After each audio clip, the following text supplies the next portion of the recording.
বুঝতে পারছো এটা কত বছরকার সিংহাসন আর কতটা হার্ডি দেখো।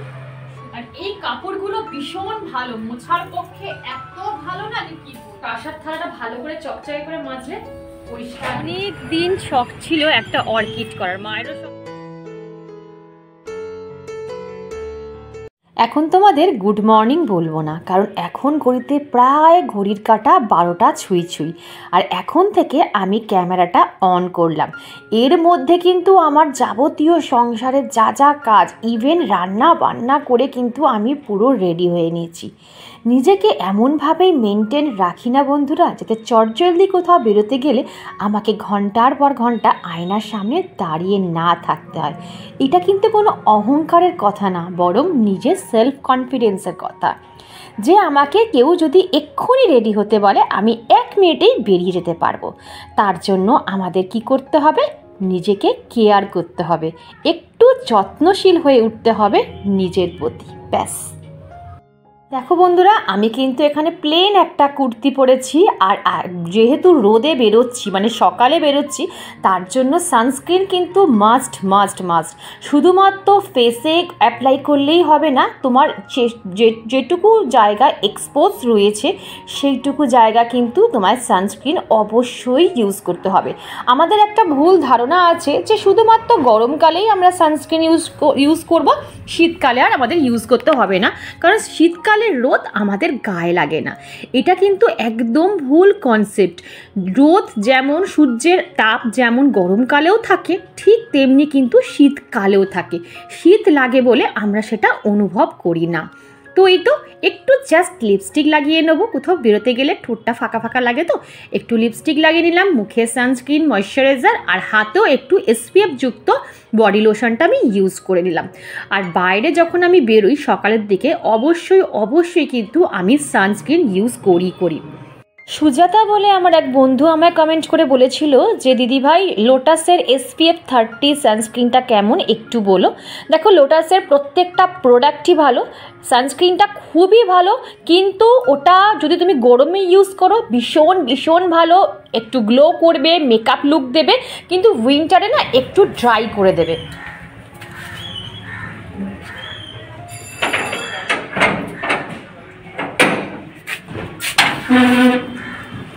কোথায় ধরো, তুমি বলে বেরিয়ে এসছো, এখনো গাড়ি বার করোনি।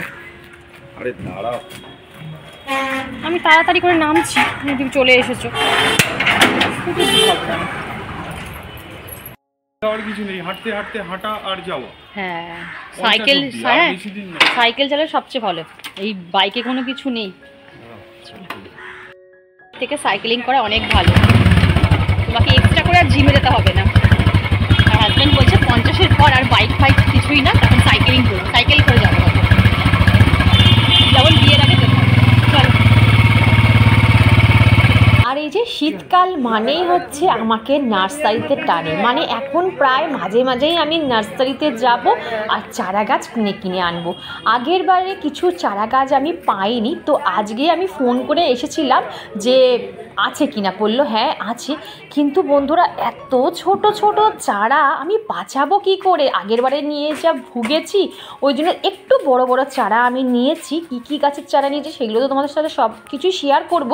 আর এই নার্সারিতে না শুধু চারা গাছ, এমনি গাছই পাওয়া যায় না, প্রচুর টবের কালেকশান। যারা বেহালায় থাকো, প্রতিমা নার্সারি তো ফেমাস, সবাই তোমরা জানো। মানে এখানে প্লাস্টিক থেকে, মাটি থেকে, সেরামিকের থেকে সব রকম টব কিন্তু এখানে অ্যাভেলেবেল। আর দেখো শুধু ঘরটার মধ্যে টবে ভর্তি। আমার এখান থেকে কিছু টব নেওয়ার আছে, যেহেতু পিটুনিয়া করব, তো পিটুনিয়ার জন্য একটু চারি টব লাগে, জানো তো, এমনি টবে কিন্তু পিটুনিয়া হয় না, তো সেইগুলো একটু নিলাম। আর এখানে ভালো করে দেখো বাগানটা ঘুরলাম, পুরো লাল হয়ে গেছে দেখো এই গাছখানটা। এই তো বন্ধুরা, অনেক দিন শখ ছিল একটা অর্কিড করার, মায়েরও শখ ছিল, মা বলতো একটা অর্কিড আনবি, কিন্তু অর্কিডটা সবসময় না হয় না, খুব শক্ত একটা গাছ। তোমরা কারা কারা অর্কিড করেছো আমাকে একটু বলো তো, অর্কিডে কী করো তোমরা। তো এই অর্কিডটা নিয়ে এলাম, এটা সাদা আর হচ্ছে ভায়োলেট কালার মিক্সড করা, দেশি অর্কিড নিয়ে এসেছি, এটা করাটা সোজা আছে। আর এই যে 2 রকমের নয়নতারা নিয়ে এসেছি, একটা হচ্ছে সাদার মধ্যে লাল, আর এটা হচ্ছে ডার্ক রানি কালার।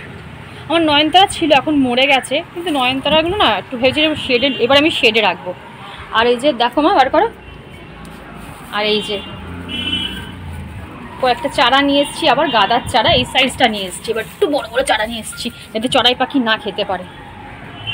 এই যে দাও মা, একটু বড় সাইজের চারা নিয়ে এসেছি। আর ওই যে ওখানে কয়েকটা পিটুনিয়া রয়েছে, এই যে এই সাইজটা নিয়ে এসেছি, 3টে নিয়ে এসেছি। আজকে এত ভিড় ছিল পিটুনিয়া, হ্যাঁ প্রচুর, প্রচুর ভিড়। খোলো মা, একটা পিটুনিয়া খোলো, এটা খোলো এখান থেকে। ডবল 3টে নিয়ে এসেছি। 3টে কালার, 3 রাখা, এখন তো কালার বোঝা যায় না না। এই যে এই যে একটু বড় বড় সাইজেরই নিয়ে এসেছি, থামপট বলে এগুলোকে, থামপটে নিয়ে এসেছি। এই যে তো ব্যাস, এই বেশি আনিনি এবার, আগেরবারে যা চারা নিয়ে এসেছিলাম এবার তো অনেক কম। আর ওই মা ওইগুলো দাও, পিটুনিয়ার জন্য কয়েকটা টব নিয়ে এসেছি, টবগুলো দাও। ওগুলো কী বলতো, ওই টবগুলো না দুটো পিটুনিয়া একসাথে হয়ে যাবে। দাও, দাঁড়াও দেখাই তোমাদের। আর এই অর্কিডের কালারটা কেমন আছে আমাকে প্লিজ কমেন্ট করে বলো। ওটার মধ্যে পিটুনিয়া বসাবো, এই যে এটার মধ্যে পিটুনিয়া বসাবো, একদম গোল, ওটার মধ্যে বসানো যাবে, এইগুলোর মধ্যে, এটার মধ্যে 2টো বসানো যাবে, দুটো বসিয়ে দেবো। ব্যাস এই হচ্ছে ব্যাপার, অল্প খাটনিতে বেশ ভালো হবে। না এটাতে গ্যাদা বসাবো না, গ্যাদা এগুলো খুব একটা হবে না। একটা আমি ঘরের জন্য নিয়ে এসেছি, ঘরে আমি ঠাকুর ঘরের জন্য 2টো নয়নতারা, ওই নয়নতারা 2টো আমি ঘরে রাখবো, মরবে না। দেখো আমার কিন্তু স্নান টান করে চলে এসেছি পুজো দিতে। আর আজকে না বেশ অনেকটা বেলা হয়ে গেছে। ওই যে নার্সারিতে গেলে ভুলেই যাই যে আমার ঘর বলে একটা জিনিস আছে। তো চলো আগে পুজোটা দিয়ে নিই, তারপর কথা বলছি। দেখো বন্ধুরা, এইটা হচ্ছে আমার মা বাপের বাড়িতে ছিল সিংহাসনটা, বাপের বাড়ি থেকে যখন রাধাকৃষ্ণ নিয়েছিলাম সিংহাসনটা আর আনা হয়নি। তো দেখো একদম মা এটাকে নতুন করে পিতাম্বরী আর লেবু দিয়ে ভালো করে ঘষে পুরো কালো হয়ে গেছিল। এটা মা কত বছরের? অনেক বছর, মানে এটা হচ্ছে আমার বাবার জেঠিমার সিংহাসন। মানে ভাবতে পারছো এটা কত বছরকার সিংহাসন, আর কতটা হার্ডি দেখো, শুধু প্রচুর হার্ডি, মানে এই জিনিস এখন কোথায় পাওয়াই যাবে না, এত সুন্দর সিংহাসনটা। তো এটাই ভাবছি আমি এখন রাধাকৃষ্ণকে বসাবো। একটু সাউন্ডটা মিউট করবে, সাউন্ডটা মিউট করবে। তো ভাবছি ভালোই হলো আমার, এই যে আমার রাধাকৃষ্ণ, এটাকে এখন বসাবো। কিন্তু আমার না এইটা এখন, এইটার জন্য গোপালের যেমন সিংহাসনের সাদা কাপড় নিয়েছিলাম, এই লাল কাপড়, সে একটা ছোট্ট কাপড় কিনতে হবে, তারপরে না বসালে ভালো হবে।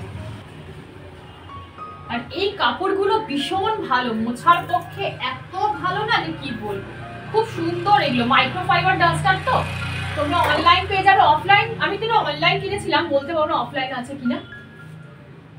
খুব সুন্দর পরিষ্কার হয়ে যায় ডাস্ট। শুধু একটা বজরংবলীর জন্য একটা সিংহাসন কিনলেই আমার মোটামুটি হয়ে যাবে। ওটা ভাবছি একটু মার্বেলের কিনবো, অনলাইন থেকে কিনে নেবো, যেহেতু খুব হালকা তো পড়ে যাচ্ছে।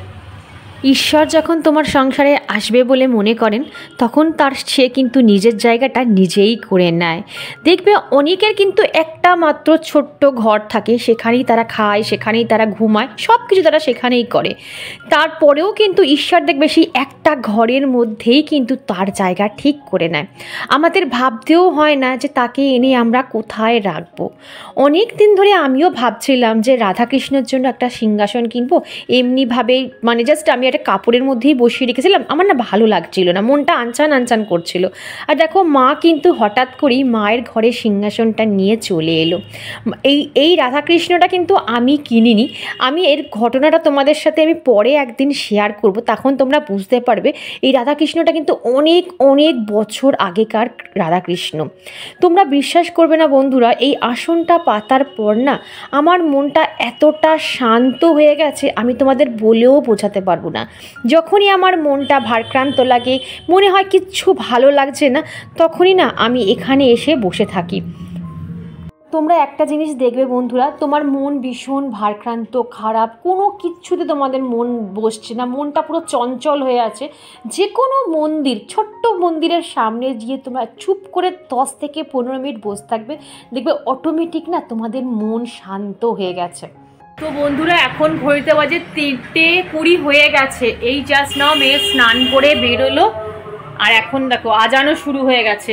আমি ওকে বলি যে টাইমে তুই ভাত খাস সেই টাইমে মানুষের চা খায় শীতকালে। আর আমাদের খাওয়া দাওয়া হয়ে গেছে। আর এই যে এখানে দেখো সব বাসনগুলো মাজা আছে, শুকিয়ে গেলে সন্ধ্যে তুলে দেবো। আর এখন আমি মেয়েকে দিচ্ছি যে খেতে এসেছি। কত বেলা, এই সময় মানুষ শীতকালে আর আধ ঘন্টা পর চা খাবে, আর সেখানে আমার মেয়ে ভাত খাচ্ছে। কারণ এই টাইমেই ছুটি, তো ওর ছুটি 2:20-তে। এবার আস্তে আস্তে প্রায় 3:10 হয়ে যায়। তারপরে এসে ফলের রস খায়, তারপর স্নান করে, স্নান করতে একটু সময় লাগে, স্নান করে, আর যদি শ্যাম্পু করতে হয় তো অনেক সময় লেগে যায়। তারপরে ভাত খেতে বসে, জানো। আর ওর ভাত খেতে প্রচুর সময় লাগে, প্রায় 20-30 মিনিট ওর সময় লাগে ভাত খেতে। আস্তে আস্তে করে ভাত খাবে, চিবিয়ে চিবিয়ে ভাত খায়।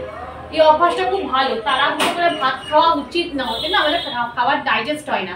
ভাত মিনিমাম মানে 5 থেকে 6 বারে বেশি চিবিয়ে চিবিয়ে তারপরে খাওয়া উচিত, তবে ডাইজেস্টটা ভালো হয়। আর এমনিতে এত বেলা হয়ে যায়, চল ভাতটা দিয়ে আসি আগে। আর আমার মেয়ের খাওয়া হচ্ছে পাখির খাওয়ার মতন, এইটুকু ছোট থেকে এখনো একই খেয়ে যাচ্ছে, খাবার কোয়ান্টিটি ওর বাড়িনি। চলো দিয়ে আসি আগে। মামাই চলে এসো, এনো আয় মা, চলে চলে চলে চলে চলে আয়, চলে চলে চলে চলে চলে বসে। আর টাইম নষ্ট করিস না, 3:30 বাজে মা, চলে আয় বসে যা, যাবো তো আর বিকেলে, চলে।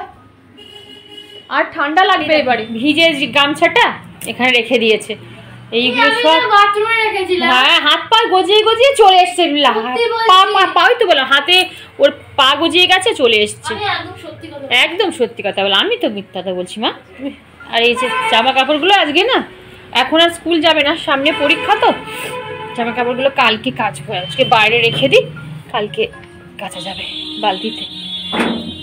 বাথরুমে বেশি জিনিসপত্র রাখলে এখন ঝুলঝুল করে, যা থাক, এটা থাক।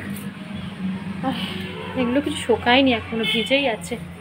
আর এই যে আমার অর্কিডটা, কি দারুণ কালারটা গো, দেখো অপূর্ব কালার। দেখো যখন হবে তখন তো তোমাদের সাথে শেয়ার করব। অনেক গাছ বাবা। চলো এখন সব ঘরের জানলা দরজাগুলো বন্ধ করবে, তাহলে যা ইয়ে আছে। মা ওখানে বলছে হয়েছে হয়েছে, তোর ব্লগ করা হয়েছে, কারণ ব্লগ দেখছে তো, ভিডিও দেখছে। আমি বলছি এখন আমি ভয়েস দেবো, তুমি এখন একদম ইয়ে করবে না। একটা মেলে দিই, আবার একটার জন্য ছাদে যাব, চলো। আর ওই যে বিকেল হতে চলছে, দেখো সূর্য একদম নিস্তেজ হয়ে গেছে, 3:30ও বাজিনি, দেখো পুরো মেঘলা হয়ে গেছে। চলো, ঠান্ডা ঠান্ডা হাওয়াও দিচ্ছে। গুড ইভিনিং বন্ধুরা, এখন ঘড়িতে বাজে 4:10। হাঁপাচ্ছি। মা ওখানে লক্ষ্মী জবা তোলনি? 2টো লক্ষ্মী জবা আছে। এ বাবা, আমি দিতে পারতাম আজকে আদ্দামার পায়ে। মা লক্ষ্মী জবা তুলতে ভুলে গেছে। তো যাই হোক, এবারে আমাদের গাছ পটিং করা শুরু হয়ে যাবে। কেন বলতো, আগের বারে না গাছ পটিং করতে করতে কত সন্ধ্যে হয়ে গেছিলো, মশায় পুরো ছিঁড়ে খেয়েছিল। তো চলো এবারে একদম পটিং করে তোমাদের দেখাবো। আর ওই যে সূর্য মামা ডুবছে।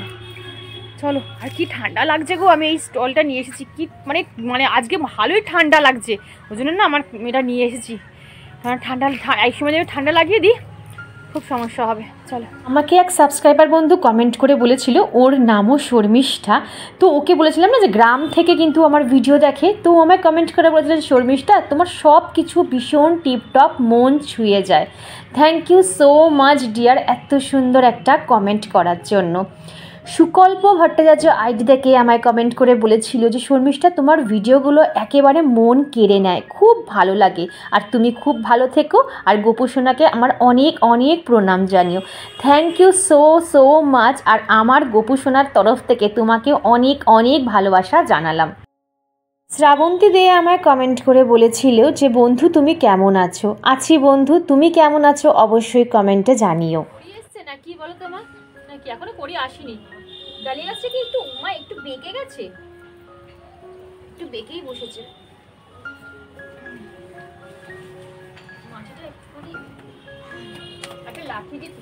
আর এখানে দেখো গোলাপের কালারটা দেখো, পুরো হালকা পিঙ্ক কালার। গালিব স্ট্রিটে যদি যেতে পারি তখন দুটো গোলাপ গাছ আনার ইচ্ছা আছে। আর কি সুন্দর মানে গন্ধ যে কি বলবো। এই দেখো একটু এনপিকে 19-19-19 স্প্রে করতে হবে। দেখেছো কালারটাই দেখো। গোলাপ মানে গোলাপ হচ্ছে আলাদা একটা, মানে কি বলবো। আর এই দেখো গোলাপের আলাদা সৌন্দর্যটাই আলাদা, তাই না? যে কোনো ফুলের থেকে গোলাপ ফুল দেখতে দারুণ লাগে। গোলাপ ফুল করা কিন্তু, গোলাপ গাছ করা কিন্তু খুব শক্ত, সবাই গোলাপ গাছ করতে পারে না। আমার একটা গোলাপ গাছ মরে গেছে, আর এইটা তাও একটু ঠিক আছে। অতি যত্ন করলে গাছ আবার মরে যায়। আর এটা আমার অ্যাডিনিয়াম গাছ, এই দেখো ডবল অ্যাডিনিয়াম, এটা পুরো কালো, দেখেছো? দাঁড়াও এই দেখো পুরো কালো অ্যাডিনিয়াম এটা আমার। গাছে কখনো শুকনো ফুল রাখবে না, গাছে শুকনো ফুল রাখলেই না গাছ নয়, মানে গাছে আর বৃদ্ধি হয় না। আর দেখো ঠিক সন্ধে হয়ে গেল জানো, সারাটা দুপুর না ঘুমিয়ে কত তাড়াতাড়ি ছাদে উঠলাম যে বিকেল বিকেল তাড়াতাড়ি চলে এসে কাজগুলো সেরে রাখবো। সেই সন্ধে হয়ে গেল। শীতকালের এই একটা সমস্যা যে সময়ের সাথে সাথে কিন্তু কাজ শেষ করা যায় না। এখন সংসারের কাজ করতে করতে না কখন যে সকাল থেকে সন্ধ্যা, আর সন্ধ্যা পেরিয়ে রাত হয়ে যায় বুঝতে, মানে বিশেষ করে আমি টেরই পাই না।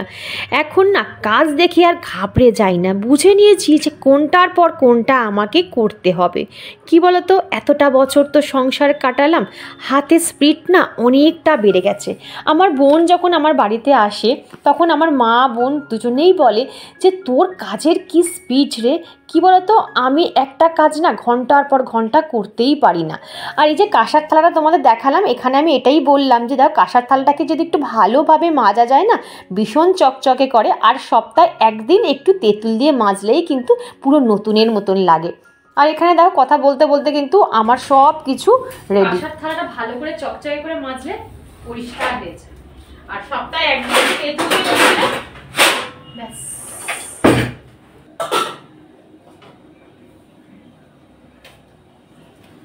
আজকে আমার হাজবেন্ড বলেছে রুটি, আর রাতের বেলা রুটি আর বিনস আলুর তরকারি খাবে। 3টে রুটি রাখতে বলেছে একদম পাতলা পাতলা করে, আর বিনস আলুর তরকারি খাবে। একদিন মুড়ি আর একদিন মুড়ি খাবে আর একদিন রুটি খাবে, এরকম করে ঘুরিয়ে ফিরিয়ে খাবে। চায়ের জলটা মনে হচ্ছে বেশি বসিয়ে দিয়েছি, যদি বেশি থাকে তাহলে থাকবে, পরে খাওয়া যাবে। বেশি হবে না, একটুখানি হয়তো বেশি হতে পারে। হ্যাঁ তুমি তো আছো, একা একা চা খেতে ইচ্ছা করে না, চায়ের পার্টনার হলে চা খেতে মজা। চা দিয়েছি, চা দিয়েছি, দেখো কত চা দিয়েছি। চা দিয়ে ভালো লাগে না, আমার মা খায় পুরো তেতো কড়া লিকার, আর আমি কড়া লিকার খেতে পারি না, আমি একটু হালকা লিকার খাই। এই নিয়ে আমার সাথে আমার মায়ের যুদ্ধ চলে। মা যখন করবে আর আমি তো চিনি ছাড়া খাই, আর বেশি তেতো হলে না মনে হয় চিরতার জল যাচ্ছে গলা দিয়ে, একদম খেতে পারি না। আমি একটু হালকা লিকার খাই চিনি ছাড়া, আর মা চিনি দিয়ে পুরো একদম মিষ্টি করে খায়, মায়ের অতটা লাগে না, এই হয়ে যায় সমস্যা। আর আমি তোমাদের বললাম যে মা দেখো চায়ে কতটা চিনি খায়, মানে প্রায় 1.5 চামচের মতন তো মাকে এইটুকু কাপে চিনি দিতেই হবে, না হলে মায়ের পোষাবেই না। আর আমি একদম চিনি ছাড়া খাই, ওই জন্য না বেশি কড়া লিকার আমি একদম খেতে পারি না। তো দেখো এইবারে আমার এখানে কড়াইটাও গরম হয়ে গেছে, আর আমি কিন্তু অফ ক্যামেরায় কিন্তু আমি সবজিটাও কেটে নিয়েছি। মা বারবার বলছে যে তুই যা আমি ঘরে আছি সব করে নেবো, কিন্তু কি বলতো আমার না ঠিক ভালো লাগে না মায়ের ঘাড়ে সব চাপিয়ে দিয়ে যাব, যতক্ষণ আছি ততক্ষণ করে দিয়ে যাই না। আমার বিশ্বাস করে বসে থাকতে বন্ধুরা একদম ভালো লাগে না। আর এই যে কথা বলতে বলতে কিন্তু আমার আটাটাও মাখা হয়ে গেল। মা এখানে আজকে সন্ধ্যেটা দিয়ে দিচ্ছে, আর আমার এখানে তরকারিটাও হয়ে গেছে, তরকারিটা হয়ে এসেছে, আর একটু জলটা শুকিয়ে গেলেই হয়ে যাবে। এই যে একদম হালকা পাতলা তরকারি। এখানে আটাটা মাখা হয়ে গেছে, আর আমি এখানে 4টে বিস্কুট আর চা নিয়েছি। চলো আগে আমি খেয়ে নিই। তো বন্ধুরা এখন ঘড়িতে বাজে 7:35, তাহলে দরজাটা বন্ধ করি নাহলে সাউন্ড আসবে। আর আমি জাস্ট নাও ঘরে ঢুকলাম। তোমাদের বলেছিলাম একটা জায়গা যাব, আসলে বলে দিই কোথায় গেছিলাম হচ্ছে তোমাদের তো বলেই দিয়েছিলাম যে আমার মেয়ের একটা বন্ধুর বাবা মারা গেছে, তো সেই বাড়িতে গেছিলাম। তাও একটু দরজাটা বন্ধ করি, তুই খুলে যাচ্ছে কেন দরজাটা? হ্যাঁ, তো গেছিলাম, এই জাস্ট নাও এলাম। বিশেষ করে মনটা না এত খারাপ লাগছে, বাচ্চা দুটোর দিকে না তাকানো যাচ্ছে না। তো যাই হোক, মেয়েকে নিয়ে গেছিলাম। আর কি বলতো, মেয়েকে যদি না নিয়ে যেতাম না, এই জিনিসগুলোকে শেখাতে হবে, ছোটো থেকেই শেখাতে হবে, ওই জন্য আরও বেশি করে নিয়ে গেছিলাম। ও বললো মা চলো, ওর পাশে এখন দাঁড়ানো মানে উচিত। কারণ ছোটো থেকে যদি আমরা ওদের কর্তব্য দায়িত্ব এই জিনিসগুলো যদি আমরা না শেখাই, তাহলে কিন্তু ওরা বড় বয়সে গিয়ে কোনো বন্ধুর পাশে বা কোনো পরিজনের পাশে গিয়ে না দাঁড়াতে পারবে না, মানে শিখবেই না জিনিসটা যে বিপদে পড়লে বা দুঃখের সময় যে মানুষের পাশে গিয়ে মানুষকে দাঁড়াতে হয়। এই জিনিসটা না আমাদের ছোট থাকতেই বাচ্চাদের শেখাতে হয়, জানো তো, যে না তোমাকে যেতে হবে, তুমি চলো, সে যত দূরেই বাড়ি হোক না কেন, তোমাকে একবার গিয়েও তার পাশে দাঁড়াতে হবে। আমার হাজব্যান্ড শুধু একটাই কথা বলে, তোমাদের ওই মাঝে মাঝে বলে ফেলি, তোমাদের সাথে বলে মানে মুখে আসে বলে ফেলি। আমার হাজব্যান্ড শুধু না একটাই কথা বলে যে দেখো, কারোর সুসময় পাশে গিয়ে না দাঁড়ালে কোনো যায় আসে না। জন্মদিন বাড়ি বলো, বিয়ে বাড়ি বলো, মুখে বাদ, অন্নপ্রাশন, বিবাহবার্ষিকী, যদি তুমি নাও যাও না, কারোর কিচ্ছু যায় আসবে না, কোনো ক্ষতি হবে মানে তোমার কোনো ক্ষতি হবে না। কিন্তু যদি শুনেছো কানে যে কেউ কষ্টে আছে বা কেউ দুঃখে আছে, তার পাশে যদি গিয়ে একটু সান্ত্বনাও দাও না, দেখবে অনেক বল সে পাবে। কারণ মানসিক মানে একটা পাশে থেকে যদি কেউ একটু সান্ত্বনা দেয় বা পিঠটা চাপড়ে বলে যে কিছু হবে না, মনকে শক্ত করে বা যেটুকু দেওয়ার সেটুকু, সেরকম লোক যদি পাশে থাকে না, তাহলে দেখবে মানসিকভাবে না অনেক জোর পাওয়া যায়। আমরাও তো বুঝি, মানে এই সময়টা তো আমিও পেরিয়ে এসেছি। তখন মানে কীরকম বলো তো, তখন না মানে মানুষ কী বলো, তখন মানুষকে বেশি চায়, যে যদি পুরো ঘর ভর্তি মানুষ থাকে, সবাই যদি পাশে থাকে, মানুষ তখন মানুষকে বেশি পাশে পায়, মানে পাশে চায়।